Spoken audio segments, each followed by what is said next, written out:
Assalamualaikum warahmatullahi wabarakatuh. Halo teman-teman semuanya dimanapun kalian berada. Semoga selalu diberikan kesehatan, umur panjang, serta murah rezeki oleh Allah Subhanahu Wa Taala.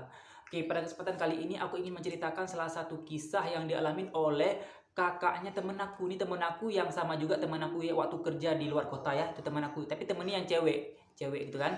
Nama temen aku tuh Lisa. Nah, nama kakaknya aku lupa, entah Kak Mona nama kakaknya kan. Pokoknya nama kakaknya temen aku Mona. Nah, kisah ini yang alamin Kak Mona, bukan teman aku Lisa gitu. Kak Mona, gitu kan? Kak Mona.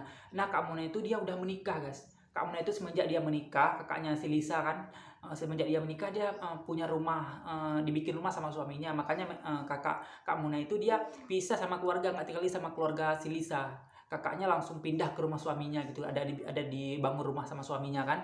Ya kemudian Kak Mona itu tinggallah sama suaminya karena udah memiliki anak juga, satu anaknya kan gitu. Kemudian pada suatu malam kan Kak Mona dia alhamdulillah kan Kak Monanya sering sholat tahajud gitu kan, sering sholat tahajud malam-malam kan, sholat tahajud. Nah, pada suatu malam pas Kak Mona mau sholat tahajud gitu kan, mau uduk di toiletnya atau di WC-nya kan, apa tuh keran airnya udah nggak keluar gitu, nggak keluar, entah kenapa nggak tahu, pokoknya nggak keluar keran airnya. Terpaksa Kak Mona kan, dia kan mau sholat tahajud, terpaksa Kak Mona keluar ke dapurnya ke sana. Pokoknya ada kayak apa tuh, kayak sumur gitu di belakang, tapi ada lampu juga kan, ada lampu lah gitu. Keluar Kak Mona ke belakang karena juga Kak Mona itu dia udah nggak takut sama apapun. Kak Mona itu kan nggak takut karena mungkin belum pernah lihat apa-apa gitu, karena kan macam kita nggak bisa lihat apa-apa makhluk-makhluk halus, makanya mungkin belum dinampak sama mata Kak Mona ya. Makanya Kak Mona, kata si Lisa ini, Kak Mona dia paling berani, dia nggak pernah takut dia sama apapun gitu kan Kak Mona. Nah, kemudian Kak Mona keluarlah dia ke dapur, ke sumur belakang itu mau wudhu. Nah, pas dia wudhu kan pakai timba itu kan, pakai timba yang buat kita tarik air itu dari di dalam sumur itu kan, ada timba namanya kan. Ditariklah pakai timba itu gitu, yang kayak pokoknya timba lah tempat naruh air gitu kan. Kita ambil dari sumur itu, ditariklah sama Kak Mona, kemudian disangkut karena kan Kak Mona dia mau wudhu pakai timba itu, mau wudhu gitu kan. Karena keran air udah nggak hidup di WC-nya gitu. Kemudian Kak Mona wudhu wudhu wudhu gitu kan. Tiba-tiba pas Kak Mona bersihkan telinganya gitu kan, mau wudhu, tiba-tiba Kak Mona di belakangnya Kak Mona kayak ada bayangan putih, guys. Kan kita nampak kan kalau misalnya ada bayangan kayak apa-apa gitu kan, pokoknya terang lah kan, kayak ada bayangan di belakang. Nah, Kak Mona kali ini udah nggak berani lagi, guys.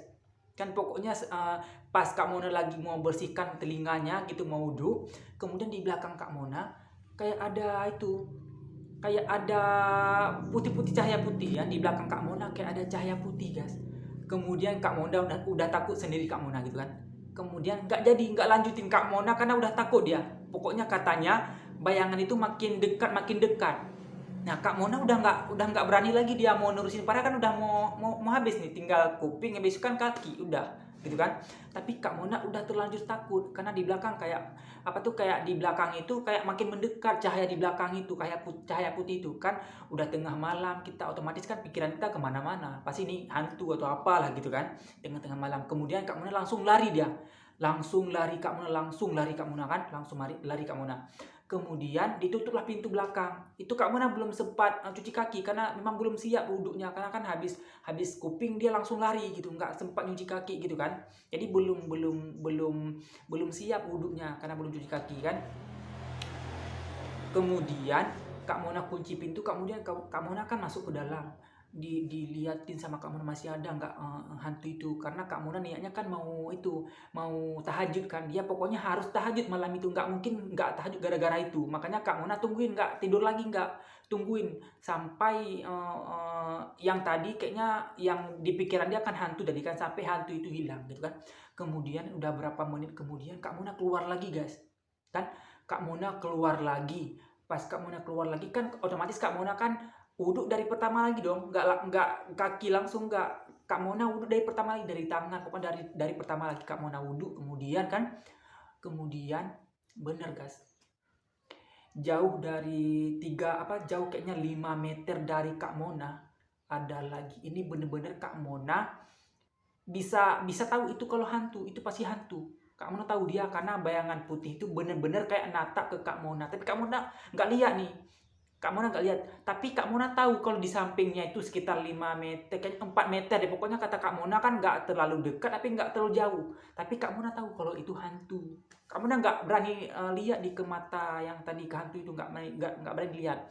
Kak Mona dalam hatinya terus berdoa, kan langsung wudhu karena Kak Mona kan tahu dia kalau hantu yang di sampingnya itu jauh, nggak dekat kayak hantu di belakangnya tadi. Karena kok hantu di belakangnya tadi kan kayak makin mendekat gitu, makanya Kak Mona langsung lari masuk ke dalam. Tapi hantu yang di sebelah yang di sampingnya ini, hantu itu kayak nggak mendekat gitu, kayak natap Kak Mona dari jauh. Tapi Kak Mona tahu kalau itu hantu karena putih guys, putih kan. Tapi Kak Mona nggak lihat mukanya kayak mana enggak. Tapi Kak Mona yakin kalau itu hantu yang di sampingnya itu kan. Kak Mona langsung nerusin gitu, langsung dicuci muka, cuci ini rambutnya kan, nyuci telinganya sampai nyuci kaki langsung. Kemudian pas Kak Mona tarik lagi air di sumur itu buat cuci kaki, kemudian hantu yang tadi mendekat. Tapi nggak terlalu dekat, makin jauh, kayak mendekat, kemudian terbang guys. Hantu itu kata Kak Mona terbang tepat di atasnya Kak Mona, langsung terbang. Itu pokoknya nggak tahu, pokoknya hantu deh, aku bilang hantu karena teman aku bilang, si Lisa bilang kalau itu hantu, nggak tahu hantu arwah siapa nggak tahu kan. Kemudian terbang.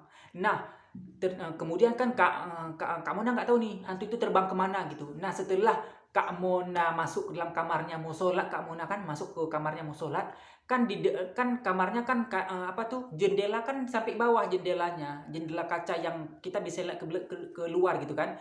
Kaca transparan kayak gitu, kaca yang bisa lihat ke belakang, bisa lihat ke belakang, keluar gitu kacanya kan. Tapi jendelanya panjang sampai kaki, jendelanya panjang lah pokoknya, dari ujung ke atas sampai kaki jendelanya. Makanya kan Kak Lisa sambil duduk sholat, Kak Lisa bisa lihat keluar gitu.